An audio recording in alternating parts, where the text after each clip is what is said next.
So I am curious. Hello. There we go. What is your whole opinion on the Ruth Okay. Ruth Bader Ginsburg thing right now? Because she just died, and there's controversy around that. Let's do it. Let's get into it. Well, I mean, she's a remarkable woman, especially in recent American history, right? It's a big loss for progressives, for human rights, for women's rights, for America just in general. I don't think that it's appropriate timing to nominate a new judge.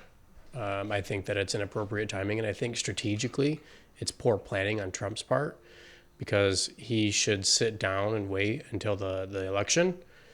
And then if he loses the election, he still has the lame duck chance to be able to go forward and still nominate somebody.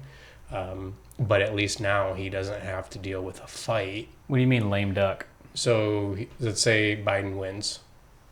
He is elected president. He's the president-elect, but he's not sworn in until next year. That's the lame duck time. That's a lame duck period. It's the lame duck period. Yeah, it's the lame duck time frame. Yeah, and it's not that long, right? Like November, December. Yeah. You know. So if stuff happens though during that time. But I'm saying if I was Trump, I wouldn't want to pick a fight with the Democrats at this moment. I mean, look what they're trying to do. They're trying to stonewall the nomination. They're trying to sue him for tax evasion, and they're also trying to impeach him again, possibly. I haven't gone into what they're trying to impeach him. COVID! Oh, excuse me. Yeah, COVID. I haven't gone into what they're trying to impeach him for yet. I don't know. I just saw a headline that Pelosi was saying that it's not non-negotiable, that she was not keeping that out of options. But I'm just thinking, from a strategy point, why pick a fight with the Democrats right now? Why not just say, yeah, we're not going to nominate anybody until after the election, until after the people's voice. And then if you hear that you're losing, fuck it, let's fill a seat. Or if you hear you're winning, cool, you still get to fill that seat. I mean, are you really surprised that they're doing that though? I am actually. I am surprised that they are doing this before the election because of that reason alone. Now they're going to have fights to pick. I mean, that's Trump's life. November 3rd is the big fight. This is a small fight compared to that fight. So if you're saying don't pick another fight, it's like, compared to what? Compared to what? Bubblegum? To bubblegum? Fucking McConnell. It's just more headache. It's more hardship. It's more money. It's more money for his side. It's more money for the Democrat side. It's a waste. Why do this? It's inappropriate to do this. Just across the board, I think it's inappropriate. Now, do I think that the Republicans have the right to be able to put somebody up for nomination? Unfortunately, I do think it's their right. I mean, it's their period right now. Regardless of what they've said in 2016, hypocrisy's a bitch. They are hypocrites. It doesn't matter. They still have this 4-year term to do as they please, unfortunately. Yeah. So that's something to bring up because when this happened, when Scalia died, I think it was Scalia that died. 2016 with Obama. With Obama, and they blocked it, saying like, "How dare you?" Yeah, 80 years of history. This has never happened. Yeah, and it's like I think I recall something like, pay respects. They're trying to fill it in before he even hits the grave. And these are the same people. This is Lindsey people. Graham, Mitch McConnell. Yeah, it makes me wonder. Like politicians have a double standard and a hypocrisy. It doesn't make me wonder that. There's no memory. That. I mean, that's just how it goes, right?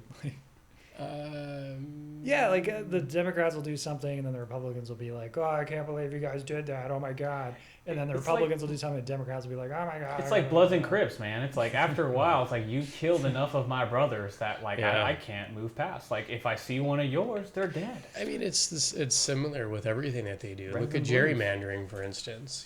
It's guilty parties on both sides, but then when gerrymandering doesn't work in favor for the Democrats want to get rid of it in that district. Yeah. And then when it does work in their favor, they're like, yeah, you guys do it too. It's one of those things that I tell people to look out for in leaders they're a little more closer to, because I think politicians are so far away from us that it's hard to today I'm going to judge you on yesterday's actions, right? It's hard to do that because you're not there.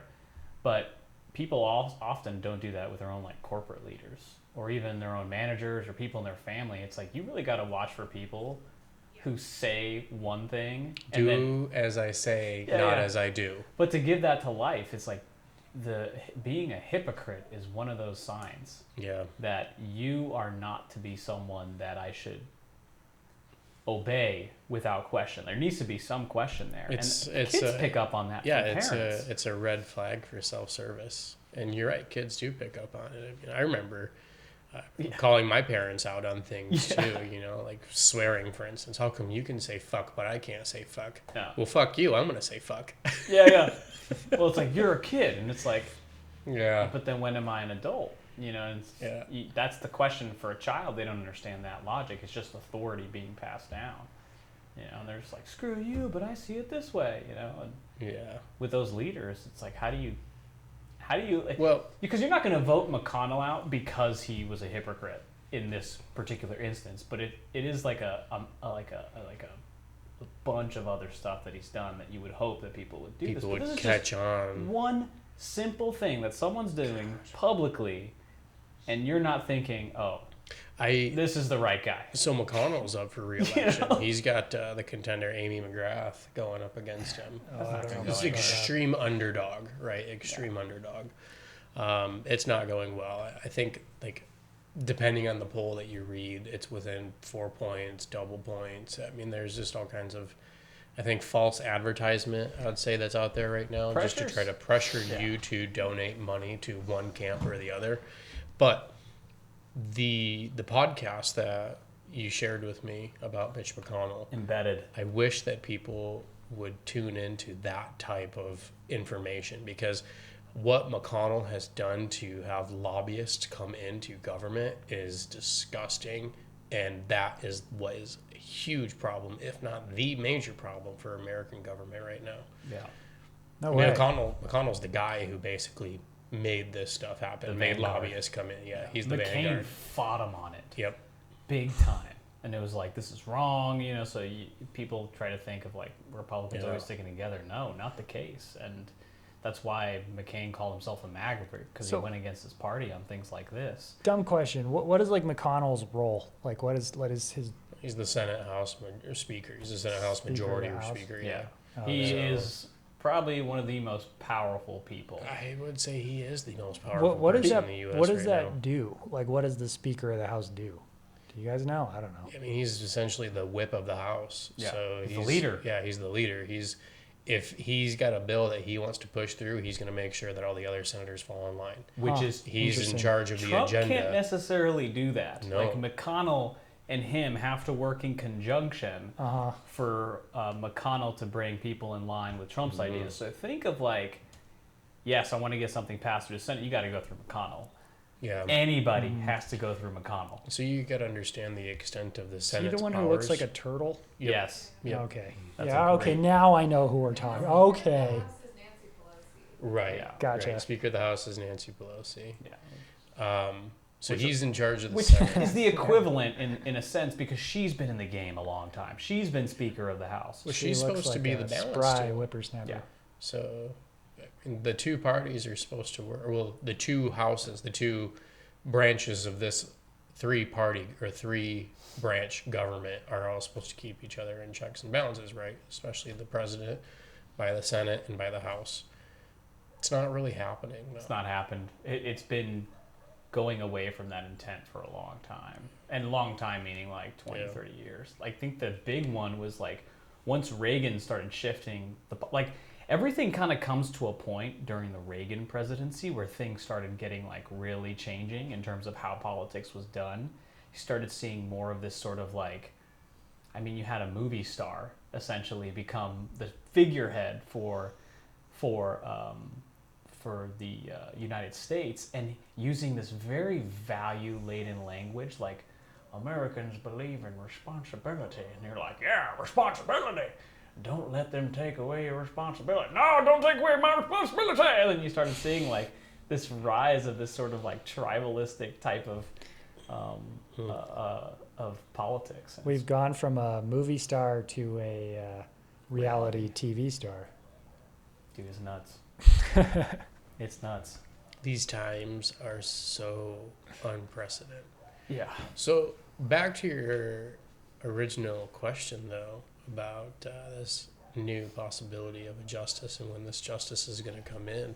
What do you think about the Senate or the House actually creating 11 judges as opposed to 9? Throughout history, we've had this kind of like up and down 9, 7, 11. What about that? I think that's a possible option that they're going to. It's probably something they're going to really consider. Personally, it's just, to me, it's just another one of the strikes that the red and blues have against each other. Yeah, it seems to like me- it seems like it's just a way to be able to say, okay, you know what, Trump got a bunch in. How many did Trump actually get in so far? 4? Supreme Court justices? Yeah. No. He only got Kavanaugh and I think someone else, one other guy. Are you sure? Controversial one was Kavanaugh. No, he didn't get 4 justices in. No. I thought he got 4 in. No, because I think the chief left. They got a new chief in, and then now they put in Kavanaugh. So he's put in 2. Yeah, and this would be the 3rd, which Pulling it up? is a lot. Yeah, well, I'm looking at like who are the. I want to court say it's justices Chief right Justice now. Roberts that was put in by Trump. I can't remember. You got John. I don't know who was put in by Trump. Or is it John? Just look up Supreme Court justices since 2016. New Supreme Court justices since 2016. It Yeah. should pop up. Yeah, but I think it's just one of those other games, dude. It's the Yeah, same yeah, yeah. story. It's Well, the that's- same story. That's Yeah, just yeah. what I'm saying. is That's like kinda what they're it gonna is. end up. They get 9 or 11. They're gonna fill in those 2 blank seats if they create those seats. Yeah, Neil Gorsuch. that's the one. Yeah. It was Neil Gorsuch. He only put in 2. Definitely did not put in more than 2. And that's the thing too with Ruth Bader Ginsburg. They were calling on her to retire early. So that way they could fill that seat. Yeah, and she refused. Yeah. So I'm curious what Dude, she had 3 months to go. 3-4 months to go. It's like, okay, quit. Joking, dark humor. Right. But God. But dude, you 3 know people. months. She was a fighter till the very end. You know that. She knew what the ramifications were upon her death, and it's frightening to And be she on your still deathbed. goes. Could you imagine being on your deathbed thinking that? That's got to be taxing on your health. I think on some level she probably didn't care. No way. She fought her entire Her life life. to like protect I'm not these saying things. I'm not saying she didn't care about like the consequences. It's like I wanted to serve, like this is my interest, and this is what I'm going to do. I'm going to see it through the end. Because why wouldn't she have retired? People talk sense. She was a smart lady. She probably would have retired had there been another Obama type of president. Maybe. Yeah, I mean that's probably why she didn't. I mean, Mhm. she just knew that like if I step down, I'm just opening the door for this guy, and I mean obviously that goes Yeah. against the grain for everything she stood for her entire life. I mean, that's going to be the big win of this Trump presidency, and is part of Mitch McConnell's strategy, and has been for a long time. is Since to 20... fill Yeah. Since... every single judge with like a Republican leaning judge, and Yeah. it's hard to say it's like, oh, it's Republican. It's more like you're oriented towards a certain set of values over others. So it's like you're biasing the system with people who share a common value. Well, I don't think that it's a bad strategy that he's doing. I don't think that there's a I would think moral it's- issue with it because I he would. represents the group of people that he wants to represent for power, right? Sure. So I they're would think looking if out there for was their a bunch interests. of liberal ones that Yeah. kept putting in liberal judges over time. I'm like, dude, you guys are screwed. Like, you got to Yeah. figure this balancing act out. You can't have everything. I mean, that's a big thing with California, dude. We have so many Democrats, and what happens is like you start not wanting to disagree with your own people because as soon as you're an outcast of your own party, you're screwed. Yeah. Like if you're already a Republican, you have your base, right? And they're going to rally around you. But if you're a Democrat on the outside of your own group and you're wonder- 60-70%, people are going to be like, dude, why aren't you playing ball? So how many people live in California? 45 million, something like that, and some change? Something like that. I wonder how many registered Republicans live in California. It's a I good think it's question. going down. I don't know. Is it going down? Yeah, it's been going down steadily for years. I mean, we always go blue. Well, we always do, but I'm curious how many registered Republicans live in California, just for the mass populace. Like I mean, what's how the many? population of Riverside? Well, like yeah, so So, well, I'm curious though, like, do we have more Republicans in California than we actually do in, say, South Carolina, Georgia, Tennessee, Mississippi? It's possible. The thing is, we're just not listening to them. Yeah.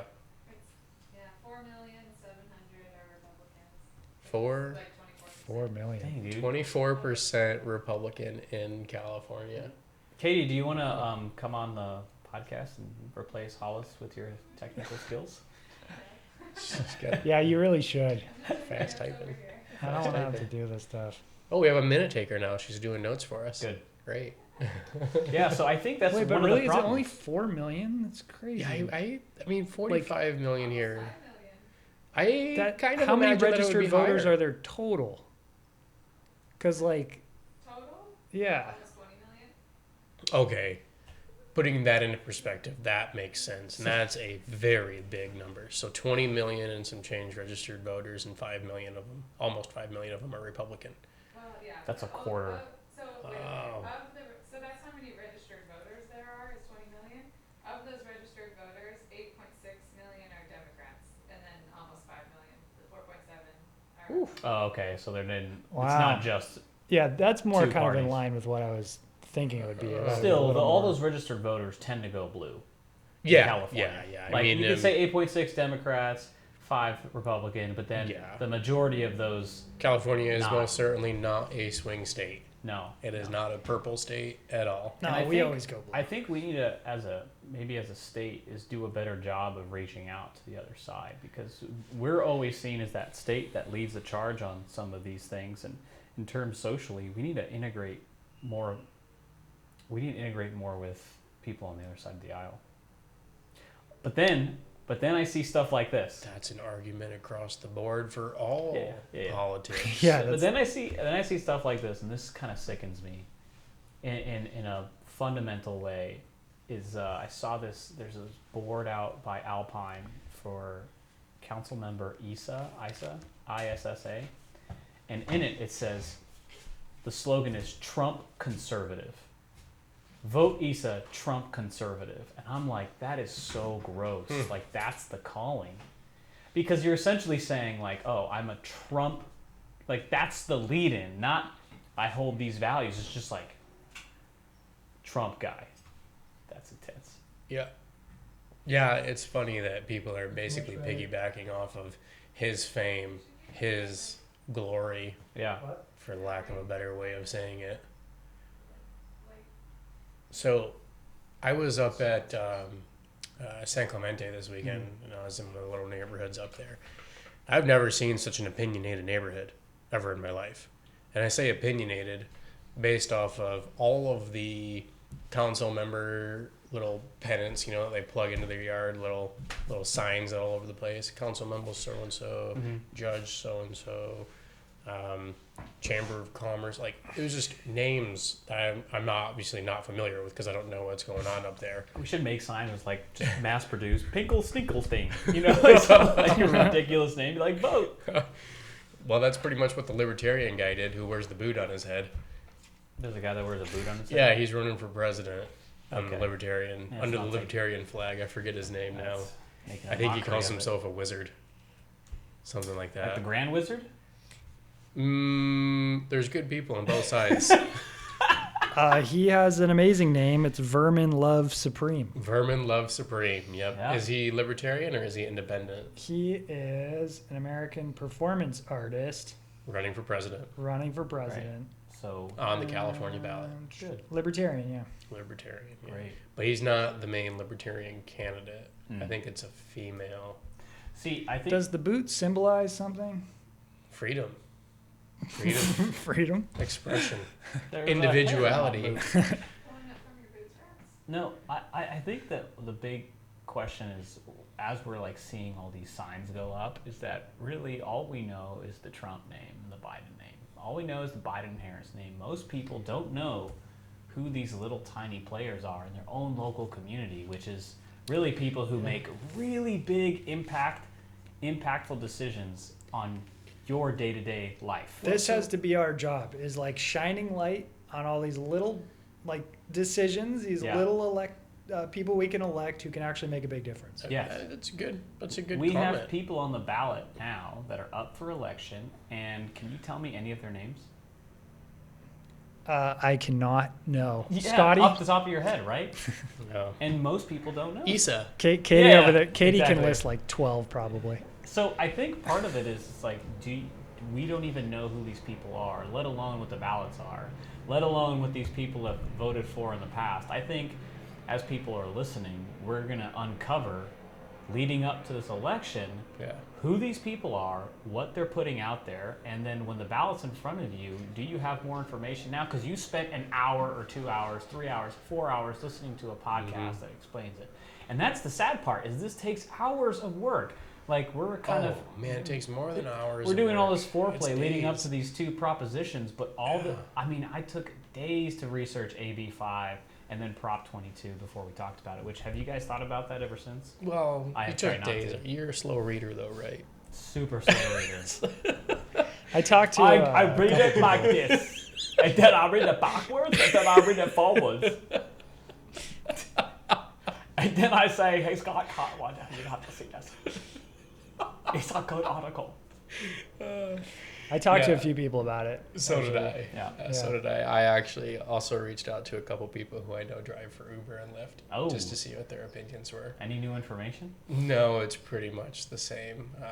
So actually, I didn't realize how much of a difference that each city was in regards to how much money that the drivers make off of each Lyft. So dollar for dollar, it's not the same across the board across the U.S. True. But overwhelmingly, Uber and Lyft get the profits. So my question to these drivers were, are you in favor of becoming an employee, or are you in favor of staying at the status quo of being a contractor? And because these people are all pretty similar, they all have jobs, some of them are in school. But speaking of, you do remember that they're not just staying status quo, they're also getting extra stuff from the bill. But Right, but they aren't here in California. Okay. So overwhelmingly, they wanted to stay the status quo. They wanted to have more benefits. They wanted to have more pay, but they don't want to go to be an employee. yeah. And there's going to be some things that obviously that we discussed last week that are concerns. Car insurance is one that we talked about. So I guess my point, to recap last week a little bit, we have this proposal that's out there that's either going to turn the Uber drivers, Lyft drivers, these gimmick drivers into either an employee with some benefits or pay them more and give them some perks. Yeah. And in short, it doesn't really give an option to the drivers. It forces them in a situation that they may not be ready to adapt to. Yeah. That's going to be an interesting one, and we're going to see if they lose that ballot, what Uber and Lyft are going to do to change the way that they do. I mean, dude, it's going to suck if our costs go up as the consumer, because it's so cheap right now to take a Lyft out. I'm okay if it goes up a little bit, just not back to like yellow cab territory. You know, honestly, Those were expensive, so man. this is So where long I'm as at, more though. of it's going to the driver. I thought about this more, and what's going to happen if Uber and Lyft leave? Does this open up the floor for more public transportation? Like, I lived in Chicago, where we have the elevated train system, CTA, and it's incredible. Like, I loved it. I didn't have a vehicle. It was great. I loved my commute. I loved people watching. It was a lot of fun for me to do this. You know, you can still have a vehicle, obviously, but it might encourage bigger cities, larger cities like LA or, you know, San Diego to adopt something like that. So I think that that Lyft and Uber thing is kind of perpetuating this non-public transportation that we could have done, but I think LA and San Diego and a lot of California is so far behind on public transportation. Absolutely. So if they were to leave California next year, we're not in a position to be like, oh, let's just replace it with public transportation. That's not going to happen. I get that. I get that. The buses here are so inefficient, and then the train is only going to so many places. I lived in Salt Lake City, and they were still expanding. Those I doubt that we trains are would. great. I doubt that we would even get a system like that within the next 10, 15 years. Yeah. However, I think that Tesla it's power. important to go that direction. I mean, one, I think it's sustainable in the sense that it gets people off the road. It's a safer commute more often than not.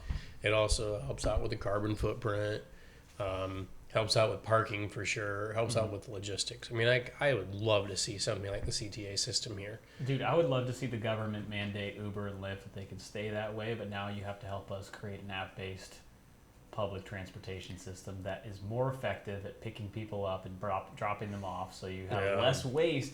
You've seen public buses with like 2 people on them because they're doing these certain routes.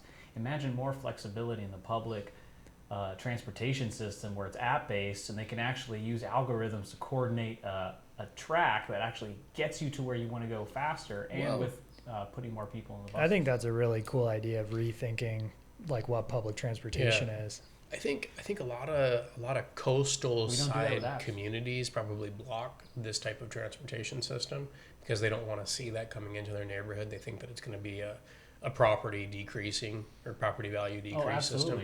But if you take a look at really what's happening though, change if it busts in people exactly every 20 minutes in PB, and then there's just like people from La Mesa coming in, National City, could you all imagine? over San Diego, just dumping into the beaches. But could you imagine though what those neighborhoods would look like without having those cars all piled up in there? It's so crazy. It's been extra crazy the last, this year, I think, and OB's been getting insane with how busy it's been the last few years. I mean, just even a rail system that follows the highways would be huge, right? Like just skipping that traffic, just to if I could go off from the 805 or the 15 and then take trains up past the 805 to my work for commute and then drop off a mile away from my work, that'd be easy. Yeah, that'd be great. I mean, does the trolley go up to UTC now? I think that was in the plans, I think there is right? a trolley that goes up there. They're building it out. I don't know when they're going to be done, but I've I don't been know working how. on it forever. Yeah. But you got to think too, you don't want to stop at every single exit. You want to bypass some of those exits. You need to have some expresses. As a city planner, that's what I think you need to make. Have a beeline, connection to 805, connection to 163 northbound or something like that. The government, I'm telling you, it needs to be more of a partnership between these big businesses and government, because we can't continue to be these completely divided entities. We don't have any government public services like a public transportation that would be app based, where it could be okay, there's 4 cars on this train, 2 are going to break off and go in this direction. At the next stop, take time to go to your appropriate cart, because on your app, you set your destination and there's enough of you to take you that way versus our default. So we can skip the default. You have these intelligent, independent train cars that can break off and maneuver. And the government really does have the ability to do so. And I'll give you an example. Out in Imperial County, when we put in a solar field, we were obligated by the contract to build in Imperial County that we had to restore a couple roads. Same concept. Yeah, well, in the technology you're talking about, Sinan, when that's really going to hit is when driverless cars become real. Yeah. When we have driverless cars commonly, our transportation infrastructure is going to transform dramatically. Yeah, we won't need parking lots in the same way. The whole thing's going to be so different. Yeah, it's funny. The idea of trains like that, where you could just hop into a public city car and just tell it where you want to go, and it'll just drop you off, and then it just now you don't have buses, you just have 1,000 of these electric cars just crawling around. Electric buses that work in a similar fashion. Maybe they hold 10 people, right, and they're smaller and more efficient, and they're electric. Yeah, there's a lot of once you go driverless, the ways to approach this issue are just there's so many more options. A shared Uber driver rolling around in a bus just picking up people. You can plug in on your app that you're okay sharing a ride with somebody.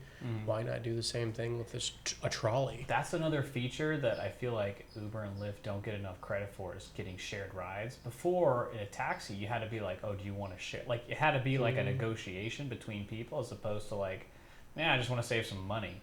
Yeah. Which, even though you're just trying to save money, it's great for commuting purposes, because you're not using as much waste just to take you one place to another. Think about this.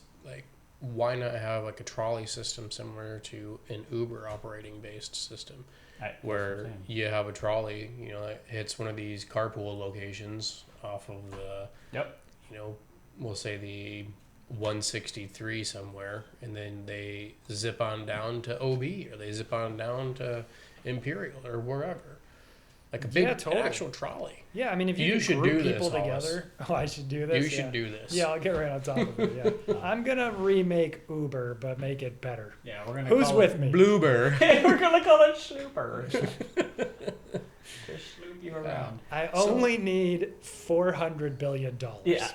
Somebody help me. That's the only thing, is that I'm always gonna be for businesses that are trying to do good in the community, but I also believe that when you're coming to a reckoning with a business, let's say like AB5 is like a reckoning coming to a business, I would prefer to give an opportunity to cooperate before saying, this is my decision. You know what I'm saying? Like, I do that in my social relationships too. I'd rather give you an opportunity to make things right than to be like, you've fucked up now. Well, you didn't know I was evaluating you, but now you know. I feel that like all these companies that are skirting around AB5, they've had the opportunity to make right for all of like the law being in place. Like they've so the people I spoke to about AB5, Okay. they're just trying to game it. Like they're a small business.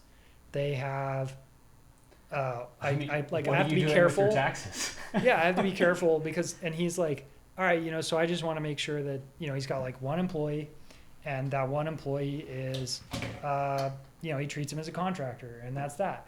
But like by all the like stipulations, he's not really a contractor. Mm-hmm. You know, and that's what like so many people are doing. So and that's why it was for passed. the example, you're talking about like the digital imaging type of employee. Well, yeah, I mean, that's just another example. I mean, this was actually more in like the trades. Okay. But I also think that there's a big difference, and we talked about this before, of people like those graphic designers, marketers, who are already being told, show up here, be here at this time, do this, versus someone at Uber who's like, hey man, it's like 1 a.m. I'm bored, I can't sleep, I'm gonna go roll. I'm gonna go. You know what I mean? As opposed to being in it. Do you know if you're less than full time?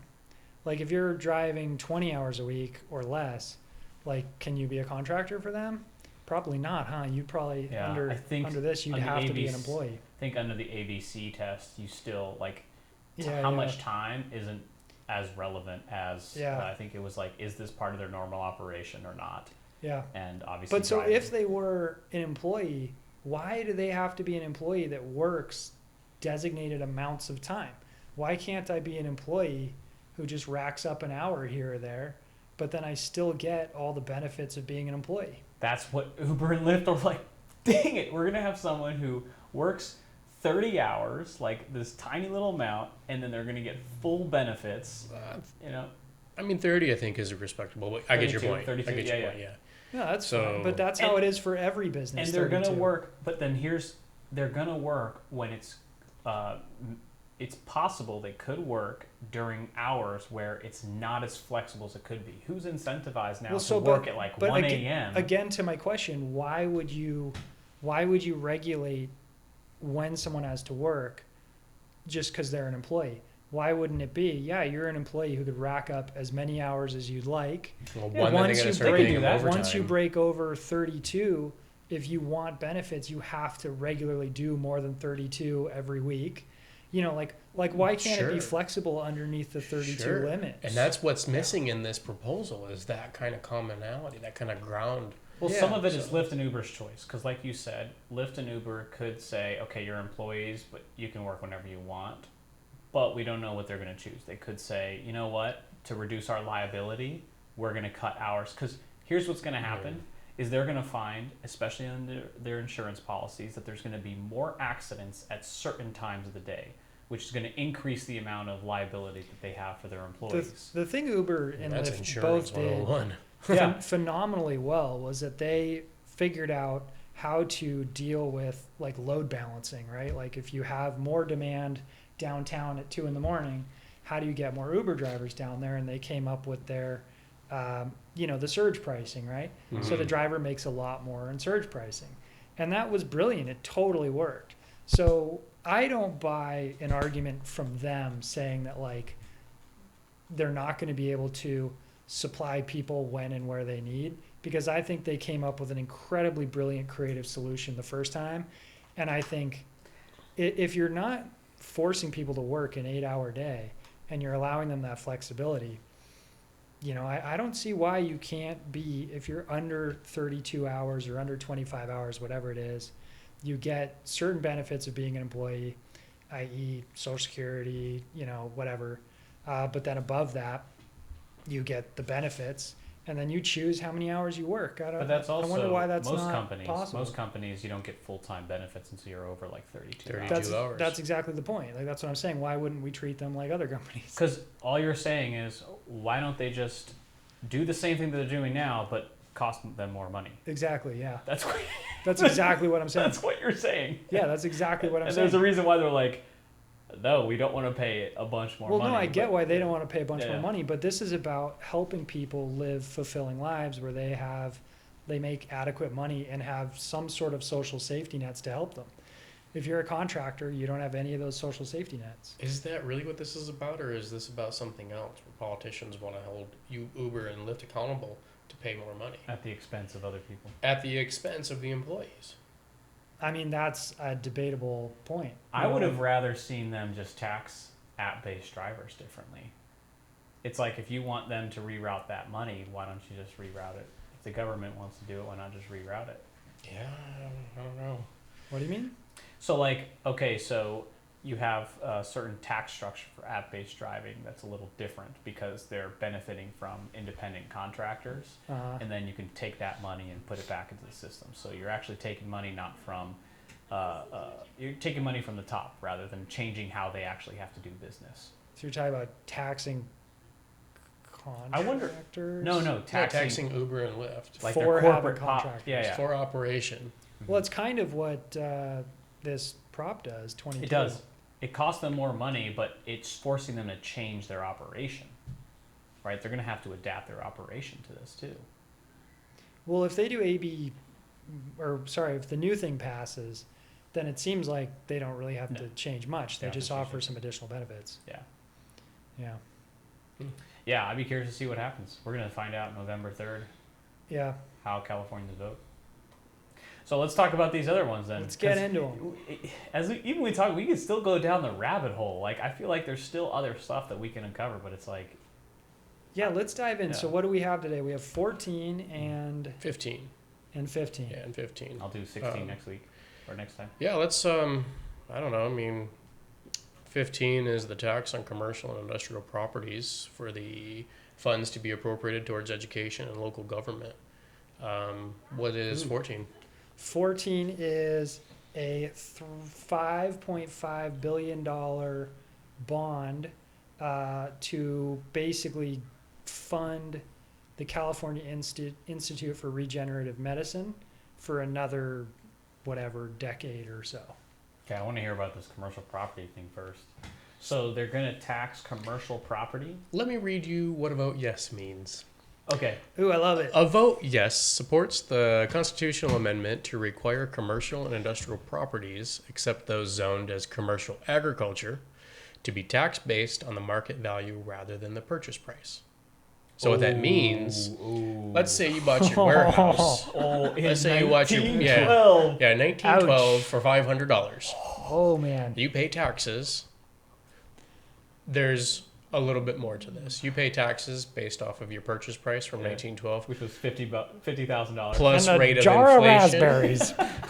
plus rate of inflation, or 2%, whichever is lower. So wait. You either pay what? Say again? So plus rate of inflation, or 2%, whichever is lower. So that's kind of nice. It sticks with the dollar as it comes up. Or 2%. Every single person who owns a residential property is looking. I know, Not residential. I know, but you're gonna be looking at it and be like, "Is this the slippery slope?" So that exactly.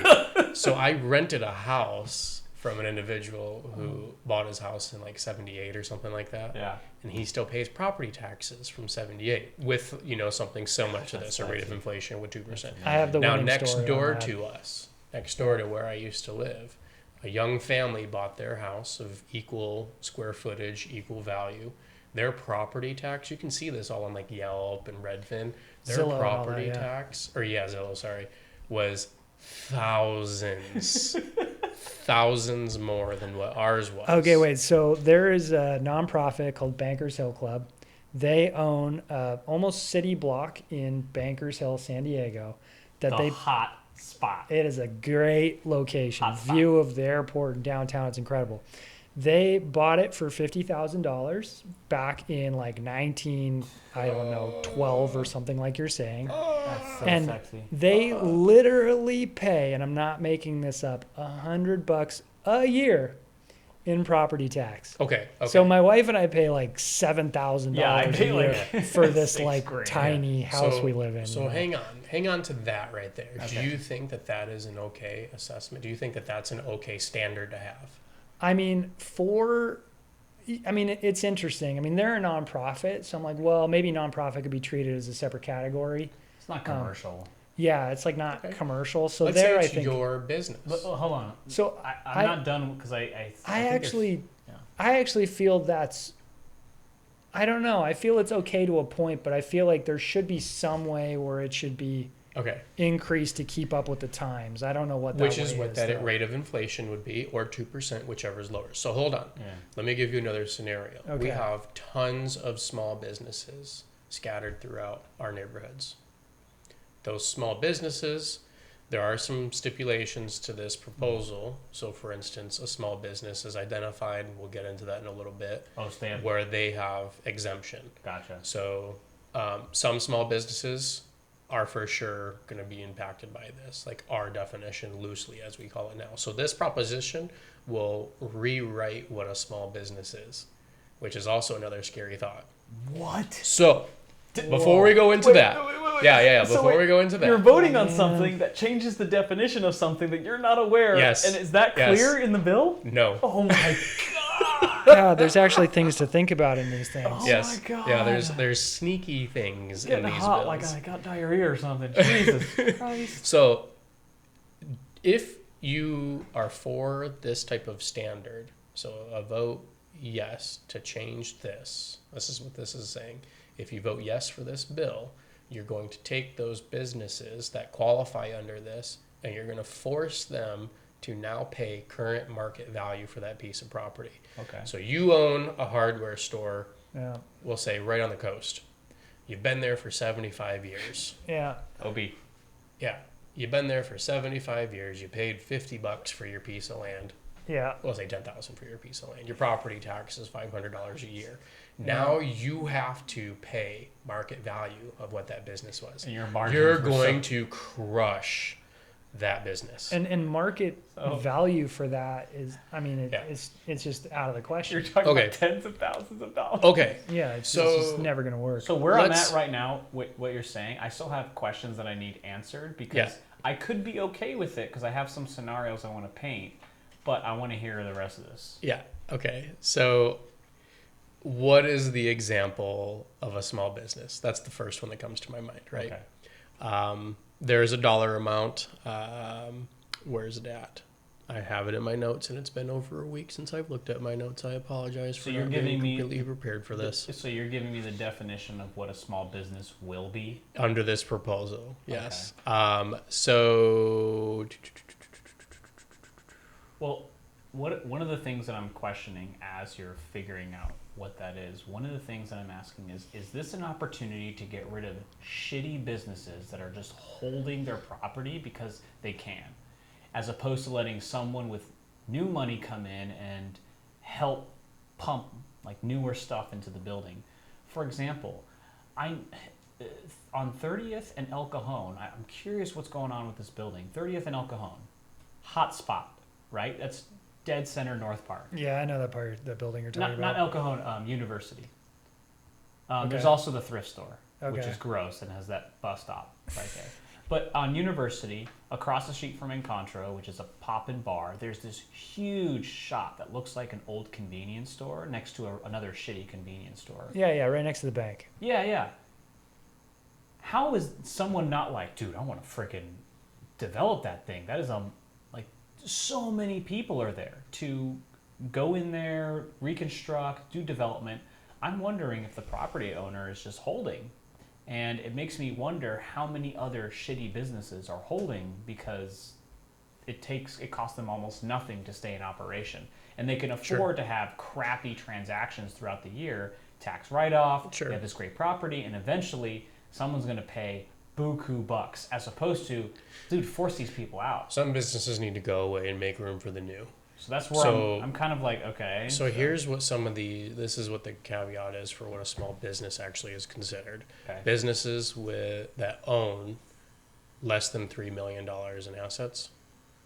So if you are appraised, if your building is appraised in OB, 2 blocks away from the water, okay, your building is probably more than $3 million in today's assets, right? Yeah.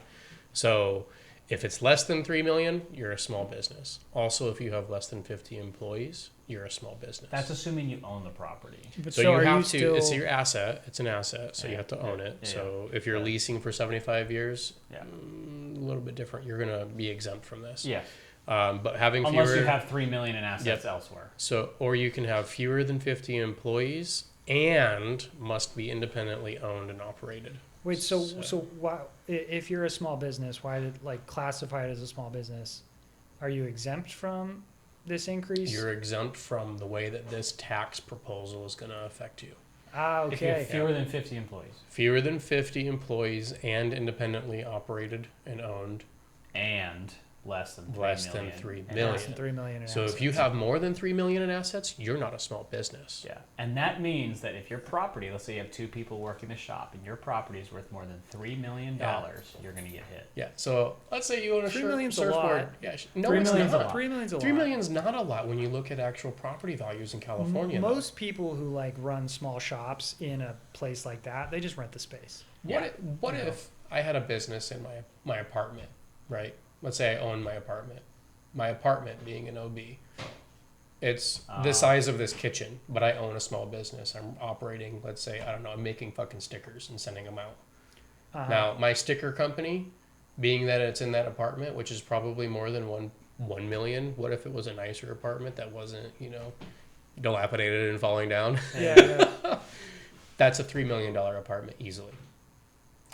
I don't know. I think it's going to be tough to hit that 3 million threshold, even if you're renting an apartment. Like the houses in OB, like if you have a $3 million house in OB or property, you're probably doing pretty well in other places of life. Like, you know what I'm saying? Like that's a hard number to hit. Do you deserve to be taxed by this new code? Well, I think it makes sense that you have to exempt these small businesses from this because like this proposal, because it would absolutely crush. Like, I mean, the example of like a hardware store, like there's no way some little hardware store is going to be able to make like their new property tax if they're in like Manhattan Beach or something. Like it's just out of the question.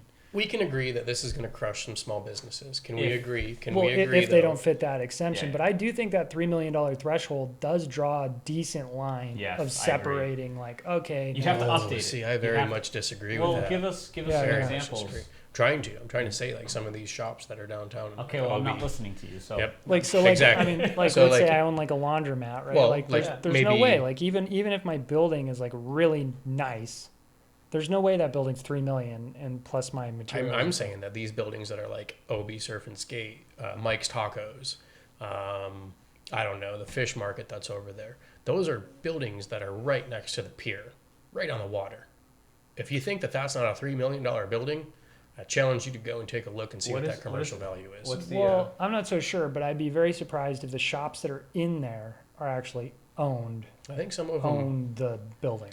Some of them very well could. Some of them could not. I don't know. You should definitely look that up. I don't know if we can we see that stuff if we just go to like, we need to see like commercial property values. Yeah, what's the, what was the company? LoopNet? I mentioned a couple: Obi Surf and Skate, Mike's Tacos. Yeah, I'd be curious if they even own the properties. Here's who I think is going to get Yeah, I hit. don't know. Okay, so if they don't, somebody does, and somebody's running a business that has assets over that. But I'm also not sure I really agree with this law at all in the first place. Like I kind of like the way it's set up where I buy in at a certain price, I pay property tax at that price. Like I It's think part of the that's privilege of buying something, right? Yeah, That's that's a kinda like- commercial property, well, because different like than like resident. well, because like Katie and I, right? So let's say we bought. So let's just take it and imagine it was residential. So like we buy our house and then Mm-hmm. and we buy what we can afford, and then 10 years later, our neighborhood's gone like crazy, and it's like all these like rich people move in, and all of a sudden our house is worth twice as much, and now we're paying twice as much property tax that we can't afford. You like, get pressed Well, out. you know, you gotta get the Like you- riffraff out of the neighborhood. Yeah, so. you get pressed out, and like so that I don't really agree with that. I think Yeah. part of what you're looking to create in stimulating businesses is some form of predictable stability. And so if you're gonna pin somebody's property tax to a market value, you know, you're adding in just this wild card, and it's going to be that much harder. Whereas if you Yeah. know, hey, look, I could buy that building, and I could open up my little surf So shop, let me ask you this: and I like, can handle the costs that I have. if you're a business operating in a different state and you see this law, do you want to come here? Is that a red flag to come here? I mean, again, that's assuming that you need property. Yeah, I mean most assuming that you little need to buy the stores property. don't. I own mean, property. regardless of what your business is, this is a straightforward tax on property ownership. So yes, So if you want to own, most if you want to own properties- commercial property, industrial property, you are an operating business in South or in California. Yeah, You see this law. Do you think that this is something that you should adhere to? Do you think that this is something that should be written into law? The way I'm hearing it is I can't accept the resident argument because it's not a resident tax. We can speculate if that's a move to the. It's going to happen, which I would be very much against. It's a for red the flag same to reason, that. Yeah, but let's that take that Hollis off the said. table. So That's not a part yeah. of this bill. because it's Yeah, yeah. because they're not doing residents. but I see it the same way, even if it's a commercial building that I buy. You know, but I, anyway, go I ahead. agree. I see So- this the Yeah. same way. Okay, so the people who are going to get hit by this are definitely LLCs that own rental properties that are worth tons of money that they are paying. Let's say they bought it in the 70s. Mm-hmm. So you have these shitty, like you walk by them all the time. They're shitty apartment complexes that probably are raking in fuck tons of money. You're talking in, so I was walking here on Adams near Kensington, right before you cross the bridge. There is a huge property right across the street from a park. That property's got to be worth pushing $3 million alone. Mm-hmm. It's probably got 8 to 10 units. Each one has to be pulling in $14 to maybe $2,000 a month. It's in Normal Heights, great area. They're gonna get hit. They're gonna get hit, but It's putting pressure on a bad company. it's putting pressure on companies that have these huge, cheap types of spots where they're going to be like, oh, now Does that I make- have to fix stuff. Does that make this right? Does that make this bill right? No, they don't have to fix it. They don't have to do anything. Yeah, they don't have There's to do no anything. They don't have standards to to fix do it. anything. Yeah. All they have to do is pay They taxes. have to pay more taxes. I think they have to pay their fair share in taxes because they're making so much more incremental money. They're benefiting from the prices in rent going up. Mm-hmm. Meanwhile, they're not having to pay the extra rent increase the people are that are going there. So their fair share in taxes. The amendment to Proposition 13 from 1978, that's what this is essentially doing. This is an amendment to that. Okay. This is going to make them pay market value today. Is that fair? I think if you are in a commercial rental, and you're charging people exorbitant amounts of money for dirt trash living. Mm-hmm. My buddy is paying $1,400 for a dirt trash spot in North Park. Dirt trash. That property is going to be well worth over $1 million. Maybe you own it, and it's just your one property, so you don't hit that $3 million. But maybe you got 4 other of those types of things, and you bought them in the 70s. Okay. You got to start paying your due. You are taking money out of our residents and not necessarily giving them back to the county or the Okay. state. So, okay, we have that standard that you that philosophy that you believe in, that ideal. Yeah. And you have yours. Well, let me tell you where the money's going to go. Okay. Can I add one more thing to this? That's though? a big question. Sure. I mean, the other piece of this is if you look at like who typically owns properties, it's giant property conglomerates that own like just a lot of land. They own, like Irvine Company that owns like a ton of skyscrapers and stuff. Yeah. Oh, So Tesla, Amazon, we'll say, Vans, we'll say any of these large companies that have large warehouses outside of like Menifee or wherever, these are businesses that are going to be impacted. Energy is going to be impacted. Shipping and receiving is going to be impacted. The boat yards here are going to be impacted. Lots of businesses are going to be impacted. Lots of areas of the economy are going to be impacted. Here's what I don't like, though, now that you keep mentioning it, is what I don't like is over time when you bought that building, say you bought it in 2009, say you're going to buy it now, you recognize if you bought it today, I'm always going to be paying more money forever. At market value. And it's unpredictable, right? Like you don't know. And that's a huge issue because you could easily find yourself underwater if a neighborhood, climbs really fast. Yep. Yeah. So in 2009, you didn't know. You had no idea that a law like this was going to come in and impact your business. You made 30-year projection, and you're like, okay, this is the tax that we're going to pay. That's going to mess a lot. I would think that they need to have some extra wiggle room in there, but the prop's already there. I would love to have heard, okay, we're going to give you an incentive, and you're going to pay market value with a 5, 10, 20% discount depending on X circumstances. That would have to me been like, okay, we're recognizing this is a little hard on you. This hits all businesses that are not exempt. I also, again, like those businesses that are on like North Park and these huge places that clearly have a lot of money that they could be, paying back, or they're just holding because they can, because it's so dirt cheap. I want to get those businesses out of there. I think that's and also keep in mind that businesses that will have replace that $3 million cap really does change it though, because it makes it so that if I did have like a little shoe store that I just wanted to pop up somewhere, right? Like your building's not worth $3 million. It's the same. Well, you don't even own the building. You just have a little shoe store. Yeah. And so that's part of the problem.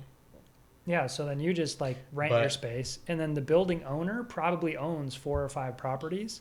But I think what this is going to do is this is going to create an issue for some of those small businesses that are worth almost $3 million or more. Owner's going to pass on. Those businesses are going to close, and now these larger real estate companies, these commercial real estate companies, are going to come in there and take that over. I don't know if they're going to close. The building owner's going to pass on some of those costs to the renter.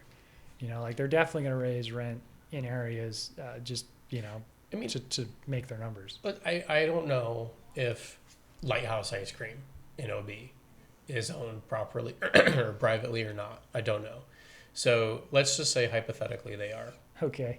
Awesome little business, tons of customers all the time, but they're making pennies, right? They're making just ice cream sandwiches and snow cones and shit. So they're not bringing in millions of dollars a year. Low margin. But let's say that their building, which I'm positive is worth more than $3 million. Let's say that they own that, and they've been there for years. Let's say they've been there since '65, something like that. Now they get hit with this new tax. This is going to drive their overhead up, right? This is going to be like a $12,000 a year or more increase. Yeah, it would force them to shut down their little ice cream place and either figure out how to make that thing way more profitable. Boom.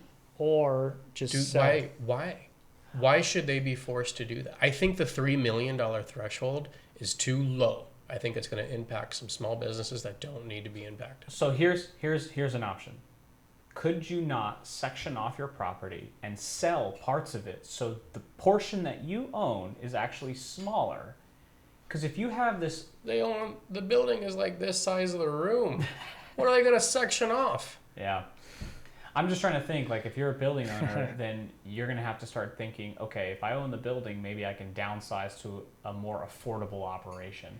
Because essentially what you're saying is that they can't, what they're pulling in doesn't justify a $3 million property. It just doesn't. What they're pulling in is not justifying. But that doesn't mean it's not a great great and not a great I think community benefit, right? I agree. Like, I think a 'cause small that's the mom and thing. pop place, That's true. $3 million, they didn't buy that property in 1965 at $3 million. They bought it at $35,000.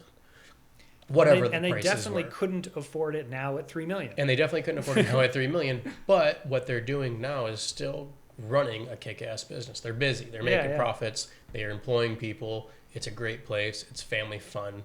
So I would need to see a tally on the estimated $3 million types of businesses that would get hit by this, right? So it's like what businesses actually own assets in the $3 million plus range that have fewer than 50 employees? Because I think if you have fewer than 50 employees and you have huge amounts of assets, like any business that's around $3 million probably significantly has less than 50 employees. Sure. That's not I would be willing to say that a business. That's a lot of employees. 50 people is a lot. It really that's a lot is. of Yeah, it really is. Yeah. Okay, so let's take a look at another group who this would be impacted by. Your Amazons, your techs, or your Teslas, those types of people. Those types of that's a forever going up cost. So, Amazon, right? Tesla, they're leaving. They're thinking about leaving California.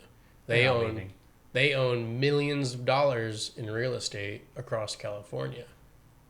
Amazon is putting a huge warehouse in San Diego. South San Diego, yeah. Huge warehouse. Biggest one in California, right? I think, period, that they're doing. So maybe they would think twice about doing that if they know that they're going to have to continually pay market value in taxes for the next 20, 30, 40 lifetime. I think what they're going to pay in taxes on that and what they're going to benefit from is so marginal. I think a company like Amazon is literally like, I just took a piss and I still made more money. Like, I think maybe they're still going to be crushing money. Maybe some of these other companies though are not. Maybe your it's possible. SAICs, your CACIs, your Northrop Grumman's, your military contractor companies. I think the companies that are going to get hurt by this is the guy who bought his building in the 50s, who owned like a big plant or a big manufacturing, or he's doing something large, and over the years he hasn't kept it up. He's not producing what he was 50 years ago. He's like, shoot, my property is low. I can still pull in $15,000, $20,000. That person, that business owner, they're going to get hurt. Con Edison, energy. That's who's getting the power from the desert and sucking it on over to LA and San Diego, these larger cities, selling it to SDG&E, which I'm not positive SDG&E is not a private company. I don't think that they're actually a government company. Wait, so government this entity. bill affects small business owners? This bill affects non-small business owners. So I gave you the definition of what a small business owner was, and we looked at that, and I think that that's a murky line. This is for all commercial property. So this is industrial and commercial property, yes. So I'm SDG&E. Except for those zoned as commercial agriculture. Yeah. Right. So farmers aren't going to be impacted essentially. But if you're, are you farming solar? Because they're called solar farms? I don't know. No, they're not. I don't know that. They're not. Tell me how this education thing piece. Well, hold on. Okay. So let's look at the power though. So if they go through with this proposition, power is going to be affected. All of your power that you get, these lights are going to go up in price, like having this all on. Because this is going to also impact that commercial land that's out there in the desert. That's going to impact that power plant that's along the ocean. That's commercial and industrial property. That's also assuming that the land, let's say you got the solar fields that you own. How much do you think a nuclear power plant is worth? How much do you think a solar farm is worth? Yeah, I'll tell you how much we put our solar farm in out in the desert. It was over $360 million.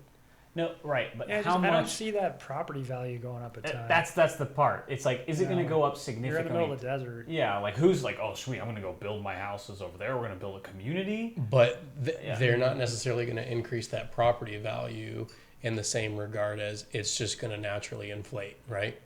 Well, you said they're paying for extra market inflation value. anyway. Yeah, so with an industrial license to be able to build, that also is inflated. It's not just a standard 2% or a standard inflation dollar. I don't know. You're Permitting not and convincing zoning. me. The guy in the desert with a solar farm is I'm telling you, paying $200 from experience of building, from experience in going to the city councils and asking for permits, and these bureaucracies asking for permits, that land exponentially goes up in price every year, like drastically. It is far more expensive to get those permits and to build on that for zoning purposes alone. Yeah. I mean, I do see like pay $250,000 for this plot of land, and you're like, that doesn't even have a house on it. So, yeah, you pay $250,000 for a plot of land, and So now you say tell that me you this- want to put some solar farm or some solar Tell panels me on this there. education piece, because I kind of know where I'm going with it, but this is only part of the bill. Okay. So all the proceeds, every single proceed is supposed to go to education. No, not even close. oh wait, here I have like whole write up on that. What's a no vote? A no vote just means we're not doing the change. A no vote basically means that we're going to stay at the standard 1978 Proposition Yeah, 13. based on it's purchase same as price. based on purchase price as a status quo. Well, but it Yeah. does say with annual increases equal to the rate of inflation or 2%. Or 2%, whichever is lower. So that's what we have today. That's what is going on right now. So there's already a system in place for Yes. increasing this. So what you're thinking of, it's it's not like you're only paying property tax based on that. Yeah. There's still some inflation, which doesn't make sense to me for Bankers Hill Club because I literally know they paid $100. Yeah. Well, Well, it's like the basic inflation they should be paying way the F yeah, more than that. but the rate of the value of their place. Also, is it's an going NGO, up. you said too, right? What's that? You said it's a or it's a Yeah, it's an The option. rate nonprofit, of that yeah. going up compared to the actual inflation is way higher. Yeah. Right, the property is going to go Okay. way up higher. So where does the money go if they do this new tax law? The state's going to supplement decreases in the revenue from other state tax issues, And state deficits. they estimate it to be about $12 billion. that it's going to bring in I Yeah. think that's an understatement of what they really are going to state- over a This- year. So this is just what it says on over a quarter. on Ballotpedia. It says the state fiscal analyst estimated that upon full implementation, which I think goes in 2025, the ballot initiative would generate between $8 billion and $12.5 billion a year in annual revenue. Year. That's a year. 12.5. Yeah, that yeah, makes 8 to makes more sense. 12.5 billion Okay. per year. So where is this money going? So it's going to supplement the decrease in revenue that they're seeing elsewhere. So filling up a hole. Filling up some holes. It's going to go to the counties implementing the costs for this measure. So what does that mean? The counties, it's going to go to the counties that are implementing the costs from this measure. That is. It's ambiguous as fuck. No, that sounds like administrative bullshit. Yeah, No. it's administrative bullshit. It's ambiguous as fuck. What counties are implementing this measure? All of the counties? One county? Two counties? Hold on, let me implement this measure. Just flick on a light Yeah, switch. yeah. Be like, All right, cool. Now pay my taxes. Yeah. Pay your Well, taxes. you know what it really comes down to? It goes to Sacramento, right? So what's Sacramento County? What is Sacramento in? They do say 40% would be distributed to school districts and community colleges via a new local No, school and you're community missing a college big property statement tax there. fund. I want to hear. A You're summary. missing a statement I want to there. hear a summary. Yeah, 40%, but 40% of the remaining. 40% of wall. 40% of what? 40% of what? 60% of the remaining funds would be distributed to local governments and special districts. So they're going to pay off deficit first. So that's assuming that there's going to be some extra left. Oh my gosh! Now I see the tricks. Yeah. So they're going to but pay off deficit first. Like we have but California has like a massive deficit that's probably only going to increase thanks to COVID. So is $8 to $12 billion a year going to pay off the deficit, or is that even going to Just do gonna a go drop in the suck. bucket, Yeah, and they're yeah, going to need suck. more to pay off the deficit? Yeah. I have So- no idea, but probably more. That's right. So with the remaining, 60% is going to go to local government and special districts. Yeah. Okay. So what's a special district? It's a good question. Can't find that one though. Local. I I think a don't know. special district is like district. I think it's 5 or 2, whatever the governor or the mayor's district is. But like so like So with how many the with Or a the special special district might be like Ramona or something. How many like special in the districts county. do we have? Yeah. This is all like over my pay grade, but for property taxes, they basically fund your local school. Like, right? So Mhm. so like what we pay in here goes to the closest like school district, right?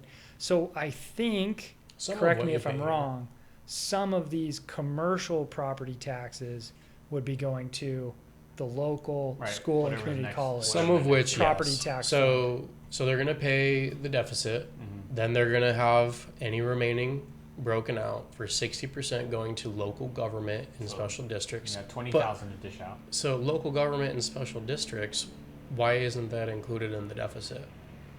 And now they have 40%. That just might be programs I that don't they want to know. do that they didn't have money for All this stuff's before. over my head. Maybe. Like maybe. But then they'll have Yeah. 40% left Hey. over, which 89% is going to go to local school districts and 11% is going to go to community college, which I'm all for.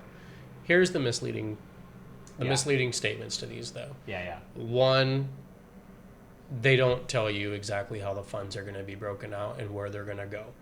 But in the proposal, they get you to buy it in, or they get you bought I heard in that. by saying this is for education and local government funding. It's bullshit. I don't like that. A small Sneaky shit fraction like that. of this money is actually going to go to Well, education. 40% and of local the government. remaining percent. Yep, 40% of the So remaining let's say percent. 8 to 12 billion. It could be 10 billion. It could be 1 billion. Keep it a round number. Let's just say 10 billion. Keep it a round number. So 40%. 10 billion is 10 10 billion is brought in from this proposal. 10 billion is brought in from this new law. And then let's say it cost 3 billion to fill in The a deficit. hole. And so you've got 7. Now and you got take, 7 then left. you take 60. 60% off of that 7 billion now Yeah. is what? So, yeah, Maths. I don't know. Math is hard. You know what else is hard? Politics and understanding proposals. Yeah. Absolutely. But so Gotta be like 25. so I brought up yes 2.5 on billion. 15 and I brought up no on 15 websites. Okay. Okay. So yes on 15, schools and communities first. While the wealthiest corporations avoid paying their fair share, our schools have the most crowded classrooms in the nation, and our local communities are struggling to respond to the impact of COVID. So that's like their big banner title there. No on 15, stop tax hikes. California politicians have a spending addiction. A no tax increase will ever be sorry. Okay, wait. I can't read. California politicians have a spending addiction, and no tax increase will ever be big enough to satisfy their habit. That's like the tagline. Yeah. tagline. That's a stupid tagline. That's a really bad tagline. Yeah. So, okay. California's working Okay. families are So already here's- struggling with here's high where I'm cost at. of living. Right Well, now. hold on. I want to tell you who is for this. I think that this is important to understand who Okay. is It is could for change it. my mind. You have some large corporations, of course, that are for this. Like I guess some bureaucrats that are for this. But there's a lot of people who are for this who aren't a part of California. Biden was one of the names that was sponsored on Ballotpedia. Can you pull that up? Stay the Oh, hell Are out. you still on that? Stay out. Yeah, stay out of California politics. Yeah. Elizabeth Warren was part of it. Stay out. Sorry. Stay out of it. Who opposes it? You have some pretty big ones who oppose it, and that's the Grocers Association, Small Businesses Association, Federation of Independent Businesses, California Restaurant Association, Western Manufacturing of Houses and Communities Association. Hold on. So a grocery store that's a single outlet is definitely going to hit the 3 million mark. Because you have assets that, not including the property, you also have inventory, you have I'm thinking equipment. Yep. You're definitely going to hit that 3 million. There are a lot of North Park small. There are a produce. lot of small businesses. Apple Tree's going to be hit. Olive Market's going to be hit. Hardware stores are going to be hit. All of these small businesses are going to be impacted because I guarantee you, they're worth more than $3 million. Yeah. So it's a gross bill. It really I is. really hate the sneakiness that this is going to schools, but then when you dig in, they don't tell you what the deficit is or how much holes they're going to have to patch. I might be for this bill if that 3 million mark was, say, 40 million.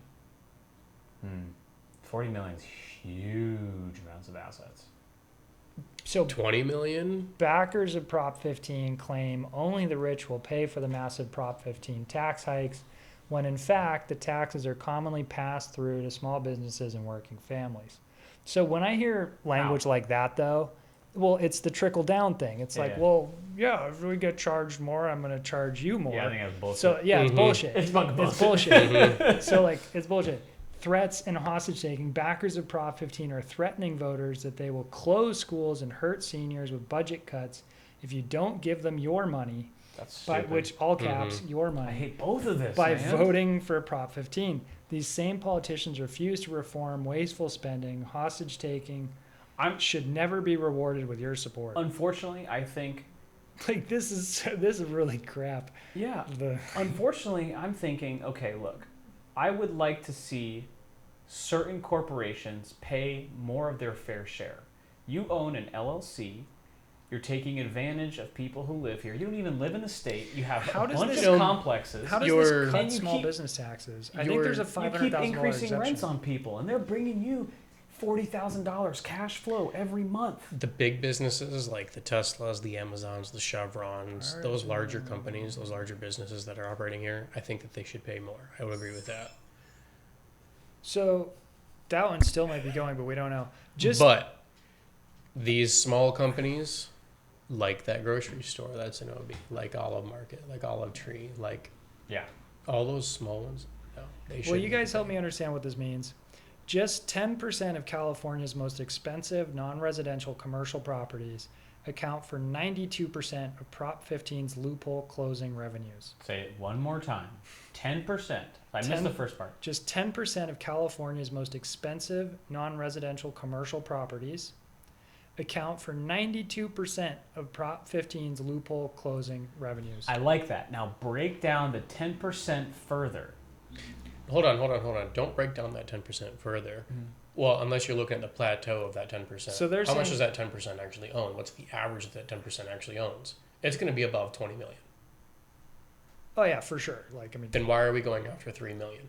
Yeah, I don't know. I mean, I think you make a good point. Maybe that floor should be higher. But think about it this way.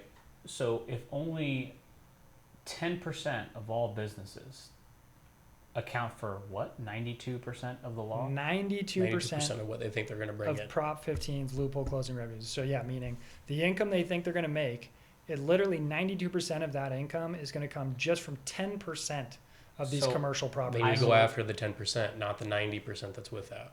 But that makes sense because you want to reduce your scope. You don't want to AB5, you shoot a freaking arrow and hit everybody when you're trying to get one guy, right? Like you just create a bunch of casualties. Yeah.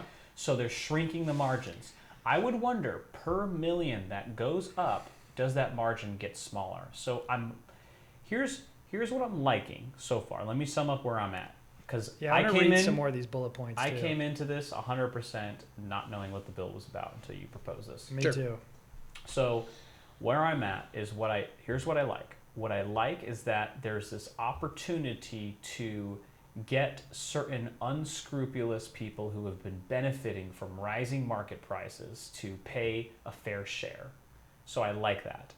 What I don't like, and I want more questions answered around that, like who's actually paying that. So that's where I'm at with that position. That was my caveat for that position. Mm-hmm. So the other stuff, I'm like, I find a way to resolve it. But I'd like to hear, okay, what are those businesses actually like?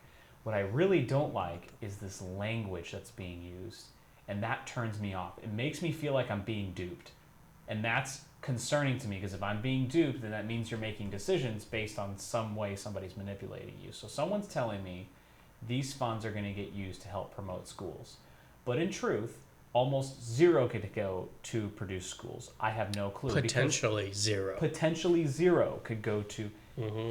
They leave that totally open. Which, if someone's accusing you of having an issue of going on spending sprees, is that statement unfounded? And that's what I'm concerned about. Look, I just made 8 to 12 billion. Any excess, I'll just dump over the schools if I don't use all of it. That terrifies me. Mm-hmm. So I can find ways to create more money, and then the excess, I'll do good with it. Mm-hmm. But who's spending the money? So we'll go into like the people running for office. Who's spending this money? Well, we're talking about like they say deficit, right? So deficit can come from I don't know what I don't know what falls on the state versus the city, but I don't know, trash collection services, like firefighting, like all these things are like how you schools. Yeah. These are all how you rack up deficit, like you're spending. Well, you could also do it through failed programs. You could do it through a shell program. you could be a corrupt politician who says, well, we need to write a check to this company over here for this program. Mm-hmm. Well, unbeknownst to the taxpayer, that company Or is the actually program something, sometimes. or the program, is something that politician owns, and you're actually giving him the money or her the money. So, corruption aside, sometimes there's initiatives that create new programs just to see what happens, and sometimes those don't work out. Sure. So you're $2 million or $3 million or $5 million into a 5-year contract. You find out it doesn't pan out, and you're out a bunch of money. So you lose $5 million there.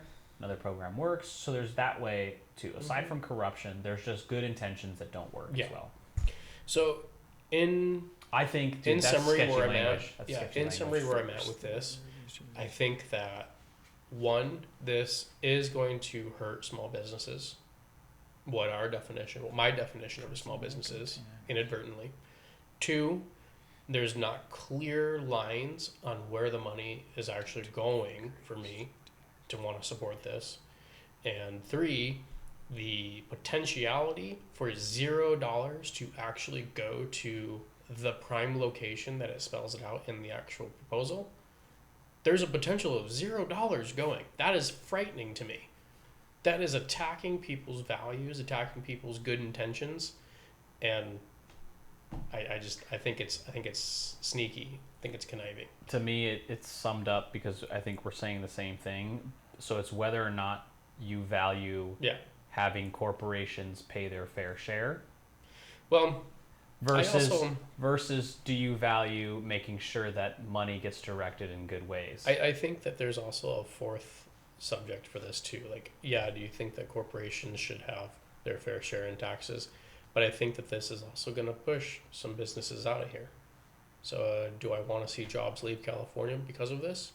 Because they can't afford the property taxes or don't want to deal with the property taxes anymore? Maybe this is the straw that breaks the camel's back, like the Daily Wire. Yeah, Scott, I think you make a really good point on the $3 million. Like, I do think that you could make that number higher. Yeah. And I think they need to, and still get the 10 to 12 billion. Yeah. I would want to see 10% or like 5% of businesses, and that makes 99% of the money. Like, if you can narrow that margin even further, 10% is pretty large. Yeah. So that's that's a significant Well, I mean, number. I think all that quote's really pointing out is just like how lopsided it is. Like, there's 10% of these property owners that are accounting for 92% of like all of this tax. I agree. Mm-hmm. I want to slim it a little further because I think you want to get focused first, and if it makes sense, then you expand the program. Yeah, like the people that get hit by this are like Irvine Company, like these giant, they own like 40 buildings and stuff. More people than Irvine Company are going to get hit by this right now. So where I'm at with this right now, I'm a no for Prop 15. But also, Irvine Company is crushing it with commercial, not during COVID times. Oh, I don't care about them at all. They're so rich, they're made of money. Yeah, they're made of money. COVID time is really tough for a lot of these real estate, commercial real estate make companies. them pay. Yeah, for sure. I'm a yes on this one. I think I value having these companies pay more than I do making sure this money goes to a good use. I don't want to see small businesses get hurt. That's the main reason why I'm saying no. I think what we're missing in terms of information is what small businesses would be a casualty to this, because that would change my perspective. But we don't have that. I don't know if you read anything about this. So, and this is like really, have you guys ever seen like a presidential debate where like one person just says like, we're going to turn it green. And then the other person says, no, they're not going to turn it green. They're going to turn it red. And then like, I'm going to turn it green. And then they just say the opposite the other person said. Like, that's, they're like, no, you didn't. Yes, I did. Mm-hmm. And it's like, well, where does the truth lie, Well, and so like when you read these two websites too, like this one, the yes for it says it cuts small business taxes because there is a $500,000 exemption on assets held by small businesses. $500,000 isn't that much for a lot of businesses. Yeah. And again, I'm taking into consideration like the grocery stores, the breweries. Yeah. So wait, you the could bars. deduct five. So if you're at like 3.2 million, you could deduct 500,000. But I don't know. Like I don't understand. $500,000 is a significant amount of money to deduct. $500,000 is a significant amount of money to deduct if you are a business that operates with those types of assets, that small of an asset amount. However, I think that there is a large amount of businesses that exceed 3 million that really aren't that small in California standards. $3 million in assets here is not the same as $3 million in assets in If we went Iowa. up to 5, how much would that ratio shrink? Like now you're only hitting 5% of businesses, 8%, 9%. I really don't know. That's a good question. I don't But I know. think that like if you look at like Modern Times Brewery, I think that Modern Times has more in assets just because they own one building downtown. Yeah, I think that they own that Modern Brewery? I'm sure. So a place like that. Yeah, Modern Time probably has 3 million assets. Probably. Now I'm a little concerned about this 8% that it says 92. It counts for 92 of the money brought in, 92% of the money brought in. Bump that up to 25 million. Bump that up to 25 million. You still get your 92% almost. I want to shrink the margin. Yeah, I think you make a really good point, Scott. Really.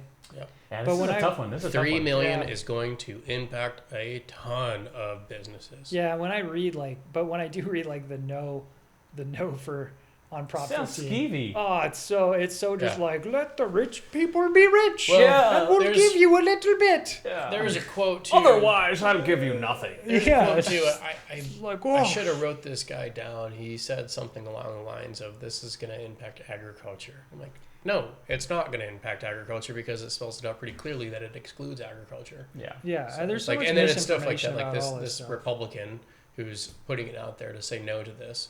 But you'll take a look too at who's supporting this and who's opposing this, and it's actually a little bit across the lines. You have Democrats and Republicans who are Yeah. I would in favor, think Democrats Yeah. are yes, Republicans are no. but you have both on both sides. Mhm. It's not exclusive. That's good. So, Yeah, So- so they say like yeah. Where I just want to know a little bit more about the small businesses that would get hit because that would significantly change my opinion. Plus, I also don't like the skeevy stuff with the where the money's going. well, for next week's podcast, I will come back with a list of small businesses that will be impacted. That would 100% change Yeah. my mind. This is a tough one. I'm not clear. I think I need a little bit more information. Sure. But like right now, I'm thinking, dude, Sure. if you're a skeevy business owner that keeps raking in money because you're paying nothing, Mhm. you need to pay your fair share. Like I'm so tired of seeing those commercial. Like it's so hard to compete with a commercial real estate developer in California. They've got so much money. It makes it harder and harder for middle class people to compete. I 'Cause hate the fact they that bought so long ago. They're paying nothing. Meanwhile, you're trying to jump in the game, and Well, the barriers are against you. I hate the fact that it's stacked against the little guy. I mean, Yeah. for example, It just really residential. I went to go buy a house in Alpine. I got my pre-approval letter and everything from the bank. Go in, and before I get there, I call to make sure that our appointment's all set. Realtor tells me that somebody came in and paid cash. You know who paid cash? Probably one of these real estate agencies, one of these developers or something. You know? Oh yeah, no, Or totally. just a rich person. Could be a rich person, Could be a rich absolutely. person. Alpine's not really like a huge development area. Yeah, But still, a lot of money flows in. I think I gotta join Sinan on this one. I think we gotta tax these guys. Yeah, but I'm willing to change my opinion if you get some more of that small business information. I'm willing to change my opinion on that because I want to make sure that Sure. those people aren't a casualty to some unnecessary arbitrary line Yep. that could have been more intelligently designed. So I am a I no. do agree with that. I'm a Yeah. no because I think that the 3 million is too low, and I'm also a no because I do not like the past businesses that bought land, came here, or developed a business here are now going to be punished for their land. I think that what should happen is like what you said. Anybody who buys land going forward after this law passes is applicable to that law. Anybody who already owned it, I don't think should be. I think that's a really good point. I think it's a good point. It's just not the reality of the bill.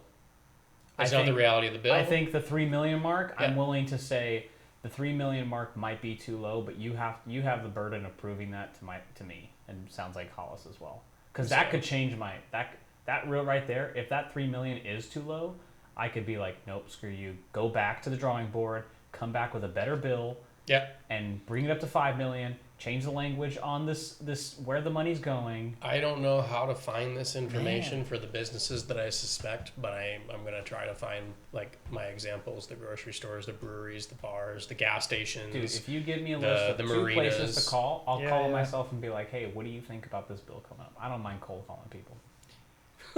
I'm dead serious. I'll give them a call and be like, hey, can I speak? You should do it on I'm the sure podcast. some of them have. Should I'm record sure it. some of them have opinions on this stuff, especially if it impacts them. If it doesn't impact them, they're like, oh, I don't Yeah, care. we got to get some like more knowledgeable people in here to talk on these things. Like we should pick a bill and find an expert on it. There's only one small That's business very member. difficult to do. How many people dig into this stuff? There's only one small business Some member that I lawyer can think somewhere. of that I could reach out to and Yeah. find out some really good real estate prices. Yeah. Some tax guy, you know. I'm someone- sure. Well, the Yeah. people who are backing some of these bills up, probably there's probably allegiances and alliances Oh, in it has San to. Diego Yeah. that Yeah. as a lobbying Yeah. group say Yeah. yes, no, but we'd have to just pull people from that end. But I think we're doing a good job of understanding. Like I'm sure there's not going to be such significant information outside of. Well, if you really dig into the 3 million number, here's the issues. Like we're Yeah. already assuming that's an issue and we want to Mhm. know, but with the information we have, here's what we're. I what feel we're like doing. we're doing a good job of understanding what the bill is, understanding some of the implications, but to really know how these things are going to like affect We society gotta be as a bill whole. writers. Yeah, exactly. All right, And I don't even know if our bill writers are in the know. dude. Yeah, this stuff's tough, man. Okay, I want to get on to this next proposition. What we got? 1 second.